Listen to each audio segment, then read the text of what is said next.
Hey guys, Mark and Peter, and Last Level Gaming, and a whole bunch of stuff. And zombies, Riese. Okay, okay, we're not gonna so stop recording, Peter. But Mark, he just emailed me saying, "What the beep?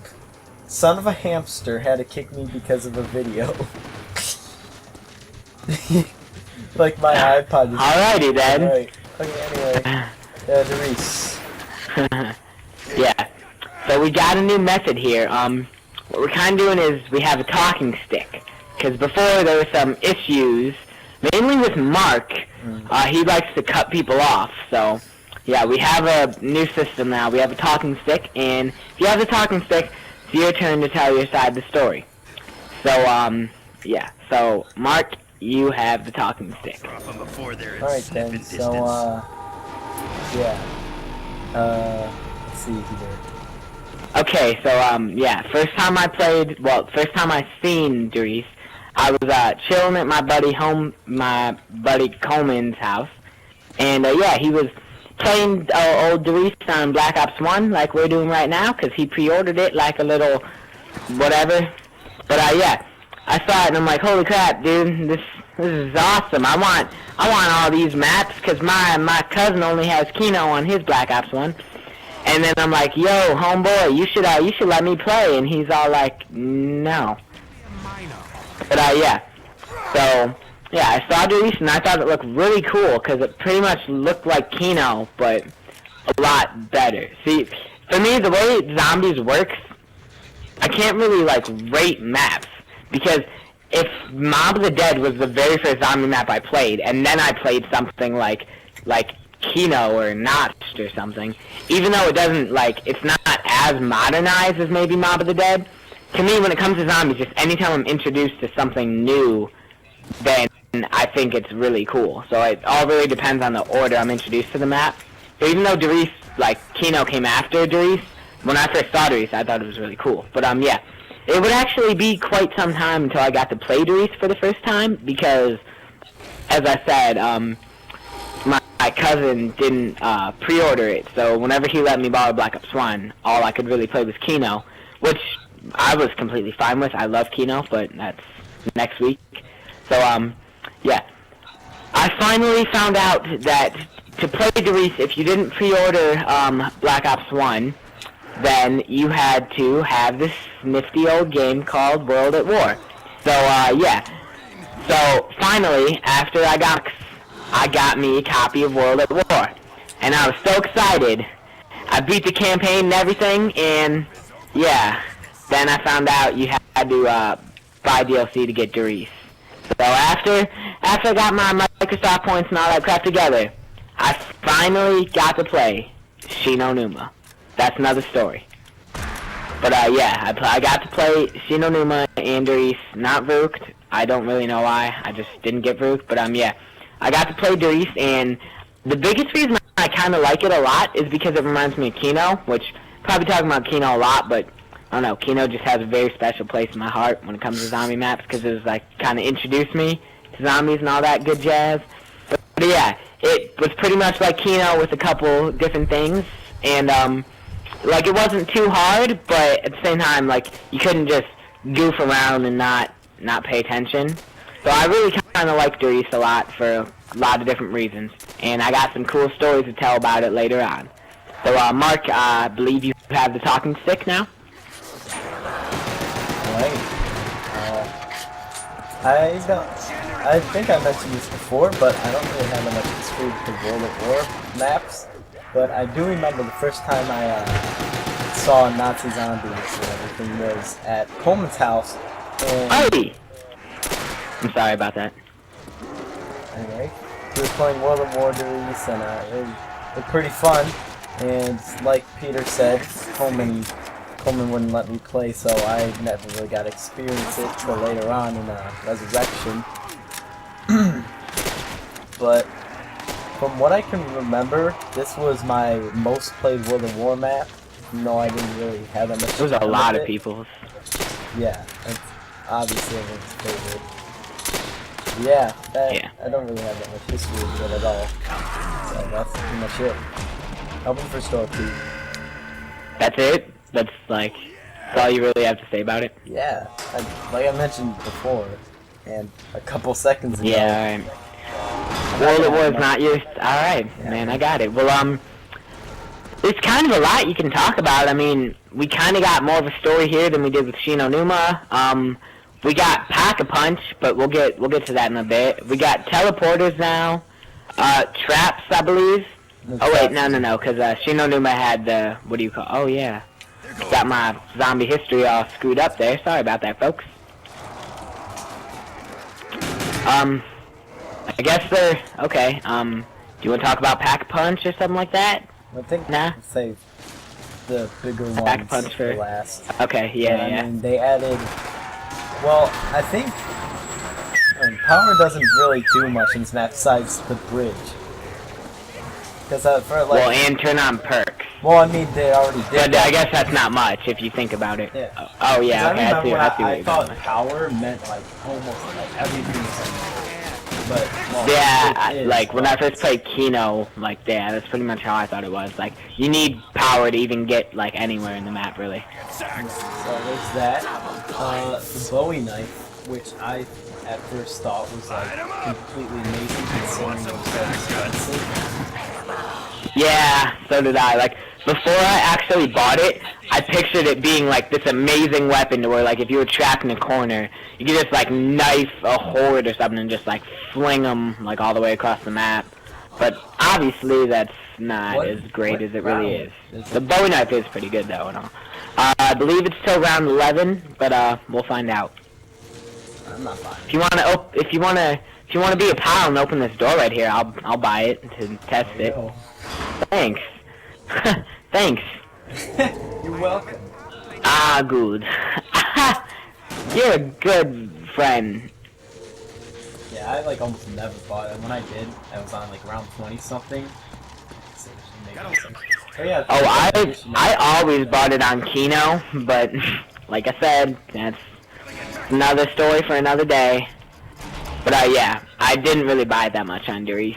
They had the additional teleporters, which I didn't really. Yeah. Didn't really use. Other than to get the power on. Yeah. Okay, one cool thing about them. No, you have the stick. Finish. I was rudely interrupting you. I think it was mostly because you had to pay for it, and when I was playing this map, I was using Kino, where it was, as long as you got a link, it was free. What? What? Since when can dogs? He just hopped through the fence, yeah. not over the fence, through the fence. Yeah. Dog? That was weird. They just they have no physics or something. Or like no dog's physics. Make sure you're reloaded because I'm knifing them. So if I grab the max ammo like that, I'm sorry. This map has the airplane gun, which is like the best wall weapon in the history of ever. I completely forgot. I'm gonna go buy it right now. Actually, no, I'm not, because I'm close to Jug. But yeah, it's very good. It's like a boss. It's definitely FG, I believe it's really called the FG-42, but airplane gun just sounds so much cooler. Yeah. First time I bought it, I'm like, holy crap, this gun looks like a boss, because it was just some point, I don't know, I was just kind of like, you know what, I'm at a pretty good point, I don't really need to use the box, I need that, and then I'm like, this map has a new wall weapon, I guess I'll try that out.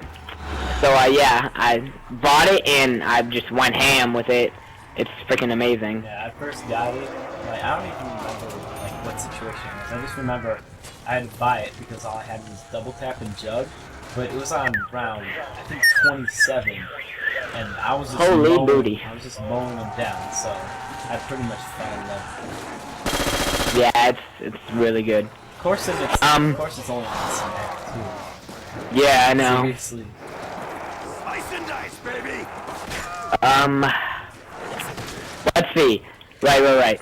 With the Bowie knife, one cool thing, it's actually, like, regardless of what round it is, it's a one-hit kill on the Hellhounds for a pretty long time.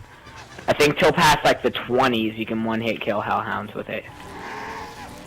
I'll swim in your I just realized Blackout, like, Hellhounds aren't really in that many maps. Like, I pictured them, like, I always thought, I never really realized until now that they're only in, like, a couple of maps. I always pictured them as one, like, the main, like, types of zombies that you gotta fight, but they're really only in, like, 3 maps. Yeah, I know. Like, when you think of, Yeah, when I think of zombies, like, vanilla zombies, I think of, like, just zombies and Hellhounds. But in Yeah, I reality, know. they're only meant to be on Chino, Numa, and Riese. Because Because Kino was originally going to be, like, DLC 4 for World at War, but it was too close to, like, the time Modern Warfare. No, DLC 4. Oh yeah, I keep thinking, since there's 4 maps, I was thinking Nosh. The first DLC, yeah. Transit is kind of like a DLC, because it came with, like, a bunch of, like, maps. It's weird. I mean, Transit. What Transit? Haha. Ha, got you guys. Doesn't exist. This is what? Yeah, I know. This is the last World at War map. And what have we been doing for the past 4? We've been acting like idiots. So we got to get our crap together this time. Round 20. If we can't do that, then you know what? We're just disgraced as zombie players. I'm gonna hit the box. Okay, I'm gonna use the box. Yes, I do. I love this. Nah, not that good, but I mean, it's the freaking Galil, which is like the best zombies weapon. Yeah, but it's so good. Out of all the weapons from Black Ops 1, they kept it in Black Ops 2. So obviously, it must be a pretty good gun if they kept it. I think it's the only Black Ops 1 like weapon you can get from the box in Black Ops 2. So. I'm not gonna Okay. Yeah, based off of like recent experiences I've had in Black Ops 2, particularly a lot, it's definitely way better. In Black Ops 1, yeah, that's pretty much how every weapon is. World at War and Black Ops 1 weapons like are just so much easier, and that's considering the fact that in World at War you only have Pack-a-Punch on one of the 4 maps, and the weapons are still better unpack-a-punched. Like the PPSH was just like the golden boy of like zombies at the time. And then you had guns like the Browning and like the MG42. Like, we really need to go back to the World at War versions of these maps at some point. But yeah, World at War and Black Ops, it's just the weapons are just they just feel more like zombie killing weapons, not just some little cheap gun you got from a box that you're going to use until it has no ammo left. Because I mean that's really how most of the You're getting that Bowie knife is like a good trade-off. That's 90 yeah, I know. Crap load of points. Yeah. Yeah, I use it a lot on Kino, but yeah, we'll get to that later. I just thought of one little story I have of this map that I can kind of say if you don't have anything you want to. Alright, well, I had this fun little time I was playing zombies, and I got to, I believe, round 30 on this map, but it's like a boss story with a very sad ending, at least for me. So I was playing with my homeboys, Cole, Joe, and anyway, yeah, so we were, okay, but so yeah, we were all playing, Riese, and, yeah, we were just all 4 of us were doing boss. I had the Pack-a-Punch Wonder Waffle, and Pack-a-Punch Ray Gun, and Pack-a-Punch Mustang and Sally's, because, you know, mule kick like a boss, but, yeah. We were all just doing boss, like we all had great setups and everything, but most of my friends are the type of zombie players to where one down, like even if they can recover, they kind of just lose momentum, and then they're like, you know, what's the point anymore? Which I have that phase of zombies sometimes, but it really depends on the round. But in Black Ops 2, which I've mainly been playing lately, it's a lot easier to recover, but yeah, we'll get to that later. But anyway, yeah. We were all like pretty set up, but they all went down, and it was it just got to the point to where they were at a point of like no return. Even if they wanted to recover, they couldn't, which they didn't want to anyway. But yeah, they really didn't care anymore, and they were all just kind of bored just watching me like circle around with the Wonder Waffle. And I probably could have went like forever. We probably could have made it around 50, 60 even, who knows. But yeah, they all just got kind of bored of watching me. So the host, which was Joe, Eli K, some of you guys might know him, probably not, but yeah, anyway.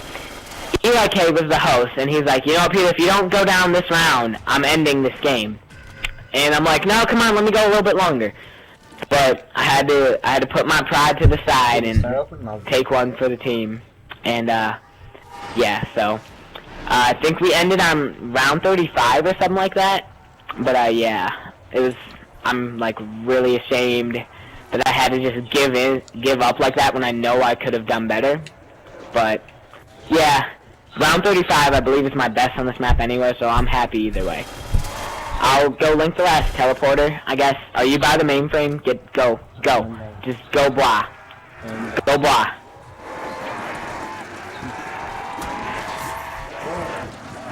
Okay, I'm gonna get double tap. Oh, there we go. I'm running.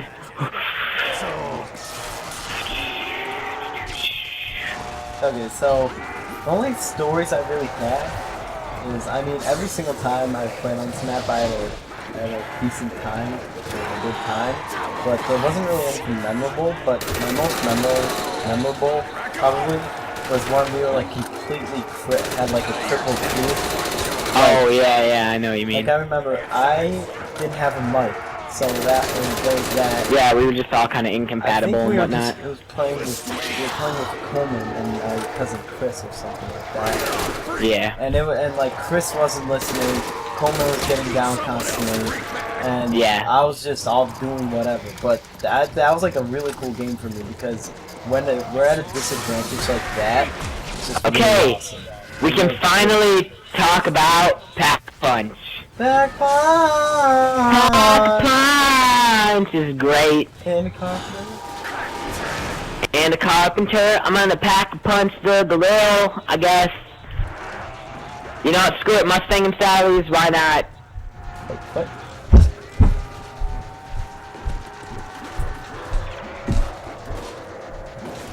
Yeah, yes, you are right, Ricto fan. Pack-a-Punch. Upgrade your weapons was an amazing addition to zombies. That's, yeah. That's pretty much it. First time I saw Pack-a-Punch, I saw, like, I kind of got to it, and I'm like, crap, 5,000, holy crap. But, yeah, I originally thought it was a perk that just permanently, like, doubles your damage or something, because I was still at the point where anytime I found out something new about zombies, it was, like, new. Like, the first time I saw my cousin bought Jug, I'm like, holy crap, dude, now you can get more red before you go down. Because that was kind of my, like, 10-year-old way of, like, putting it. Would I have been 10? I don't even know. Wow, I suck at math. I would have been, like, 13 or something. Wow. But, yeah, my 13-year-old way of putting, like, the fact that you can take more hits before you go down is now your screen can get even more red before you die. Oh boy, this is totally worth it. Mustang and Sally's? Yeah, I know. No, I almost went down getting it. I'm sorry. I just got that from Phil. Why did I trade that? I could have saved a Pack-a-Punch my Galil, but I'm an idiot. Dude. Whatever. Oh, no, I haven't had this thing in a while. Okay, let's go up to the catwalk now, I guess. See, what I like about this map, it's kind of unique because you can either camp it out